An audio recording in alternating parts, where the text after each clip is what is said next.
어떻게 보면 정의도 평화도 또 사랑도 네. 다 희망이 있어야 다다를 수 있는 거기도 하군요. 그렇죠. 방향성이 있어야 되는 거죠. 예, 정의도 예. 방향성이 있어야 되고, 그래서 퇴행적인 정의 같은 거는 안 되겠죠. 그러니까요. 그러니까 그런 의미에서 어느 방향을 보고 정의를 구현할 거냐, 이제 이런 얘기고, 그리고 또 정의를 구현하는 사람이 대한민국 사람의 전체 신부가 다 정의를 구현하면은 삭막한 교회가 될 것 같아요. 교회가 다양성이 있어야 된다. 있어요. 예. 부드러운 사람도 있고 예. 외치는 사람도 있고 예. 이거는 우리가 할 것이 아니라 위에서 제가 봤을 때는 위에 계신 분이 너는 공격해라, 너는 수비해라, 너는 미들필더다 알아서 정해주시는 것 같아요. 예. 제가 보니까. 희망전도사는 공격수입니까? 수비수입니까? 저는 좀 공격수 같아요. 공격수. 라는 거는 미래를 향한 공격수. 미래를 향해서. 미래를 향해서 돌진해라. 희망을 갖고, 꿈을 갖고, 네. 그렇게 달려가면 정의도 이루어지고, 네. 평화도 이루어진다. 네. 이런 거군요. 저는 그렇게 봅니다. 원래 성격이 좀 낙천적이세요? 어떠세요? 저는 낙천적입니다. 어떤 일이 있어도 버릴 거 아까도 처음부터 얘기했지만 버릴 거는 과감하게 버리고 뭐 미련 두지 않고 블루오션이다. 네. 이 세상은 뭐 무한 블루오션이니까 못한 거 붙잡고 거기에 머물러 있는 것보다는 아직 내가 이 여행해보지 못한 영역을 가는 것이 훨씬 진취적이다 생각하는 편입니다. 할 일이 많고, 할 수 있고. 예. 반대 사람 많아요. 이건 이래서 안 돼, 이건 이래서 안 돼. 조금 안타까운 면이 좀 있죠. 거기서 그러니까 이래서는 안 돼, 저래서는 안 돼가 아니라 될 수 있다, 희망을 가져라. 그걸 이제 설파하신 아마 무지개 원리라는 책이 가장 많은 분들한테 읽혔을 것 같아요. 네. 무지개 원리가 7가지의 원리를 쭉 하신 거죠. 그렇죠. 그걸 무지개라고 이름 붙이신 것도 아마 그런 의미에서 네. 제가 공학도기 때문에 이 원리라는 말을 좋아하는데 그거는 좀 지혜하고도 관계가 있는 것 같아요. 이 세상의 모든 것은 궁극적으로 원리에 의해서 작동이 된다. 그래서 물리학의 세계뿐만 아니라 물질계뿐만 아니라 정신계도 원리로 작동이 되는 거예요. 그래서 대화를 소통을 할 때 소통이 결렬이 될 때 뭔가 거기에 뭔가 그 이유가 있는 거예요. 그렇죠. 소통의 법칙이 있는 거고. 그렇죠. 그래서 그런 보이지 않는 법칙을 찾아서 하여간 행복이라는 거 중심으로 또는 자아실현이라는 거 중심으로 가끔 가다가 제가 이 무지개 원리에서 구사하는 성공이라는 단어도 가끔 구사하는데 이제 신부가 성공이라는 말 써도 됩니까? 이렇게 이제 말하는 분들을 위해서 성공이라는 것도 여기 우리가 추구할 수가 있는데 여기서 얘기하는 성공은 본인이 원하는 이상형에 본인이 얼마나 접근했느냐로 가늠돼야 된다. 이게 제 생각입니다. 자기 목표 지점에 내가 얼마큼 갔냐. 네. 이 세상 사람들이 설정해 놓은 성공 기준에다가 나를 맞추면 문제가 있다. 그러니까 난 이래서 안 돼, 저래서 안 돼라고 하는 분들한테 이렇게 따라하면 희망을 가질 수 있습니다 한 것이 무지개 원리인데 첫 번째가 바로 긍정적으로 생각하라. 아까 그렇습니다. 말씀하신 낙천적인 성격과 어울리는 그런 단어예요. 긍정적으로 생각하라. 좀 풀어주시면. 사람들이 생각하는 거를 보면은 그때 판단해서 그때 정확하게 그 어떤 자기의 그 사유의 결론을 내리는 사람은 드물어요. 보면은 대부분 생각의 길을 가요. 자기 안에 난 결을 따라서 생각을 하거나 결을 따라서 느끼거나 이렇게 되는데 그러니까 생각의 패턴이 있다는 겁니다. 각자가. 그래서 저는 그걸 결이다. 각자 안에 생각의 결이 나 있다. 아주 세게 난 사람은 길이 나 있어요. 꼭 그 길로만 생각을 가요. 그러니까 보면은 똑같은 현상을 보고 부정적인 결론을 내린 사람이 있어요. 긍정적인 걸 보고 부정적인 결론을 내린 사람이 있어요. 이 사람은 100번 긍정적인 걸 갖다 줘도 부정적인 결론을 내려요. 어떤 사람은 부정적인 현상을 주었는데 결론이 긍정적으로 나요. 이 사람. 그래서 결국 자기 패턴을 따라서 간다. 그러니까 긍정적으로 생각하라는 거는 그때 긍정적으로 긍정적으로 생각하라는 것이 아니라 패턴을 그렇게 만들어라. 패턴을 만들어 놓으면은 알아서 내 안에 있는 패턴이 결이 나를 그쪽으로 끌고 간다라는. 그 패턴을 어떻게 만들어요? 반복이라는 거예요. 반복. 결국은 반복이 변수예요. 그러니까 30년 살아오면서 30년 동안 부정적인 발상을 계속하고 주입이 된 사람에게 단기간 내에 긍정적인 생각을 트레이닝하기는 쉽지는 않아요. 그러니까 무지개 원리는 반드시 된다라는 제가 장담을 하지만 시간 안에서 돼요. 아, 짧은 시간 안에 그 사람 각각 달라요, 상대적으로. 알겠습니다. 네. 예, 예. 그래서 반복해라. 반복하면 자꾸 긍정적으로 생각하는 연습을 해라. 네. 아, 이것도 잘 될 거야. 근데 저는 변화가 되는 사람을 많이 봤어요. 이제 의식적으로 그렇죠. 당신이 이제 인식을 하는 거죠. 예. 아, 내 안에 부정적인 패턴이 있네. 그럼 지워나가야지. 그럼 예. 긍정적인 길을 내야지. 길 내다. 길을 내면 나아지더라고요. 자, 한두 가지 더 보죠. 네. 두 번째가 꿈을 품으라. 네. 그리고 꿈을 바라봄의 법칙으로 설명하셨어요. 네네. 이건 무슨 뜻이죠? 이것도 이 두뇌 생리학 또는 두뇌 심리학하고도 연결이 되는데 이 사람이 뭘 인지할 때 무의식으로 인지하냐, 그러니까 우뇌로 인지하냐, 좌뇌로 인지하냐, 이제 논리 구조가. 예. 그래서 우뇌에 뭔가를 많이 저장해 놓으면 이게 우리 무의식을 건드려서 그걸 현실로 하는데 굉장히 긍정적인 영향을 끼친답니다. 예, 예. 각인 효과죠. 예. 각인 효과.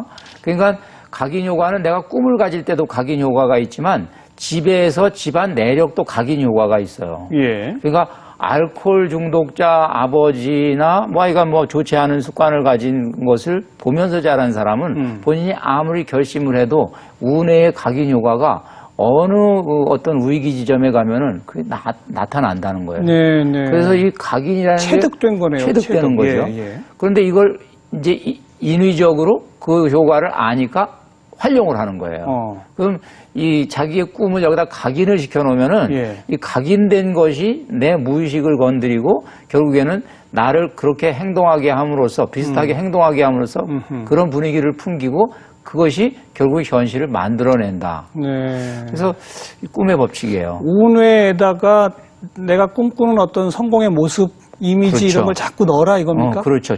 그래서 구체화시켜서? 넣지 않아도 자기가 어떤 존경하는 인물을 계속 바라만 봐도 아, 예, 예. 바라만 봐도 나중에 흉내를 내게 된다는 거예요. 아, 그게 쉽겠네요. 존경하는 인물의 모습이 훨씬 구체적이니까. 그렇죠. 그래서 아. 이게 이 두 번의 꿈을 품고 희망을 품는 게 생각보다는 아주 우리에게 좋은 성과를 가져옵니다. 네, 어렵네요. 어려워요. 자꾸 이제 자기 연상, 자기 이미지화 이런 걸 자꾸 해야 되겠군요.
세 번째, 말을 다스려라. 네. 무슨 뜻입니까? 말도 결국에는 나의 미래를 만드는 아주 중요한 변수 중에서 하나입니다. 그래서 세상에 사람들이 이제 빈말로 했다 이렇게 되는데 빈말은 없어요. 네. 그 말이 씨가 된다라고 얘기를 하죠. 그렇죠. 그래서 결국에는 내가 뿌린 말의 씨앗이 결국에는 나의 인생을 만들기 시작해요. 예, 예. 보통 자기가 잔소리로 해대는 말, 무의식으로 해대는 말이 언젠가는 그것이 나에게 현실을 또 가져오는 그런 결과로 연결된다는 거죠. 하긴 우리 옛날 속담을 봐도요. 네. 말 한마디로 천냥빛 갚는다라는 속담이 있는가 하면 그러면 또 말이 씨가 돼서 말 한마디로 사람이 죽기도 하고 그러면 그 속담을 봐도 말의 효과는 극단적으로 다른 양쪽으로 나갈 수 있는 거죠. 그렇죠. 같은 말을 2만 번 이상 하면은 그것이 현실이 된다는 인디언들의 지혜를 빌려왔어요. 예. 그 인디언들은 그들이 경험치로 2만 번 이상 해라. 그러면 반드시 이루어진다라는 지혜를 이렇게 문화적으로 대물림을 했는데 저는 그것이 괜한 말은 아니다 이렇게 생각합니다. 그럼 계속해서 좋은 말을 써야 되는 겁니까? 그렇죠. 그래서 보면은 우리 이 젊은이들이 지금 그 군부대에서도 자꾸 이렇게 의사소통에서 문제가 생기고 폭력 문제가 생기고 이게 육체에서 일어난 일이 아니라 말 때문이죠. 거칠은 말에서부터 또는 아까 마음의 결에서부터 만들어진 거다. 그래서 이 아이들에게 언어를 바꿔봤어요. 실제 이게 지금 우리나라에서 몇 가지 언어 운동 하시는 분들이 지금 한 일입니다. 감사합니다라는 말을 자꾸 군부대에서 시켜봤어요. 사고율이 많이 줄었어요. 그걸 입에 달고 다니는 친구들에게는 사고율이 줄었어요. 그때 남에게 상처 주는 그런 말들이 막 부쑥부쑥 나오는 것은 자기 감정을 다스리지 못했기 때문이거든요. 그럼 내 안에 분노가 있는 거예요. 그러니까요. 그러니까 뭔가 폭행 에너지가 있는 거예요. 이 에너지를 이제 나중에 주먹으로 발휘한다거나 하는 거죠. 그런데 그거를 좋은 말을 자꾸 쓰게 되면은 치유 효과도 있어요. 근데 이렇게 막 치밀어 오르는 그 감정을 어떻게 이걸 다스려요? 근데 이게 이제 다스리는 것보다도 처음에는 그냥 그 말의 뜻을 잘 모르고 하더라도 이 내 말이 어루만져줘요. 긍정의 에너지가 있으니까. 결국에는 그러다가 이제 나중에 그 개인적으로 가지고 있는 분노의 원인이 있지 않겠습니까? 그럼 이제 그런 부분들도 이제 조금 상담을 하면서 약간은 그 말 하나만 가지고 뭐 그거 만병통치다라고는 얘기할 수가 없는 거고 그런 부분을 좀 누군가가 상담하는 가운데에 도구로서 건강한 말을 이렇게 자꾸 익혀주면은 그러니까 뭔가 좀 그렇죠. 기분 나쁜 말이나 행동을 당해도 일단은 좀 감사합니다. 이렇게 자꾸 말하라 그렇죠. 이거죠. 그리고 또 용서라는 말도 조금 입에 배게 하고 이해한다. 용서, 그러니까 이해. 그 사람이 왜 그랬을까 너한테. 난 그 사람 좀 이해하기 시작한다. 공감한다. 그러니까 언어는 다양하잖아요. 그러니까 소통을 위한 언어들, 이 배려의 언어들을 익히는 거죠. 그럴 수도 있었겠구나. 근데 지금 우리는 소통을 위한 배려의 언어가 학습이 안 됐어요. 그러니까 두 사람 데려다 놓고 소통을 시켜보면은 소통하다가 싸워요. 그렇죠. 말이 훈련이 안 돼 있어요. 서로 또 생각이 다르니까. 그리고 남의 생각, 나와 다름을 인정하지 않으려고 하니까. 근데 소통의 언어가 기본기로 익혀지면은 그거보다 더 큰 갈등이 생겨도 극복할 수가 있어요. 거기에 유용하게 쓰이는 단어들이 용서, 이해, 이해한다. 공감. 그런 생각이 있었구나. 그런 느낌이 있었구나. 그때 기분 나빴구나. 뭐 이런 말들. 공감해주는 언어들. 뭐 저도 스피치 커뮤니케이션을 좀 강의하는데 거기 이제 이 대화의 아주 기본이 되는 기술 가운데 하나가 되풀이하기거든요. 그렇죠. 상대방이 한 말을 한번 되풀이해 주는 거. 공감해주는. 그 다음에 자기 말을 하는 거. 그 되풀이가 결국은 내 말을, 그 사람 말을 듣고 내 생각이 좀 다르지만 그래도 한번 반복해 주는 거. 그렇죠. 그거 자체가 그 사람은 난 이해됐구나 라는 느낌을 갖게 하거든요. 그럼 경청하고 있다. 그러니까요. 저분이. 그런 느낌이 드는 거죠.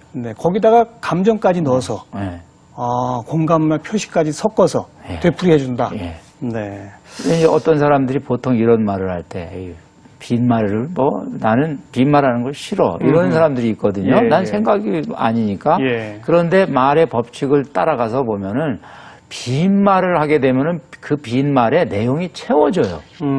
시원한 일이에요. 말이라는 빈 그릇을 많이 가지고 있으면 거기 자꾸 채워져요. 특히 우리나라 좀 50대 이상의 남성들은 이 말을 잘 안 하려고 그러잖아요. 그러니까 자기가 안 한 말은 외국어랑 똑같다. 그러니까 언어는 내 혀에 배지 않은 언어는 다 외국어입니다. 그렇죠.